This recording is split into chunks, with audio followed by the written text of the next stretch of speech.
Pada satu hari, Dracula telah dibunuh dan rohnya dibawa berjumpa ahli sihir. Saya akan beri kamu satu lagi peluang untuk menebus semua dosa yang telah kamu lakukan, kata ahli sihir.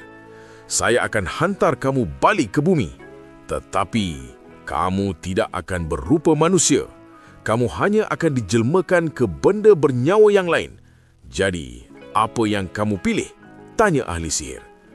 Okey, saya nak menjadi benda bernyawa yang bersayap dan menghisap darah, kata Dracula. Ahli sihir pun menukar Dracula menjadi kelawar Pontianak. Ke bumi dia pergi, terbang ke sana sini sehingga suatu hari dia dibunuh oleh seorang pekebun. Sekali lagi, dia dibawa menghadap ahli sihir.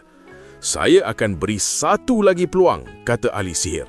Saya akan hantar kamu balik ke bumi, tetapi bukan sebagai manusia atau kelawar. Jadi apa pilihan kamu? Tanya ahli sihir. Dracula menjawab, saya nak juga jadi benda hidup yang bersayap dan menghisap darah. Ahli sihir menukar Dracula menjadi nyamuk. Ke bumi Dracula pergi, terbang ke sana sini menghisap darah haiwan sehingga suatu hari, splat, dia dibunuh oleh mangsanya. Dracula terasa sangat malu bila berhadapan dengan ahli sihir buat kali ketiga. Saya akan memberi kamu peluang terakhir untuk bertaubat. Tetapi, kali ini kamu hanya dapat menjadi benda yang tidak bernyawa. Jadi, apa pilihan kamu? Tanya ahli sihir.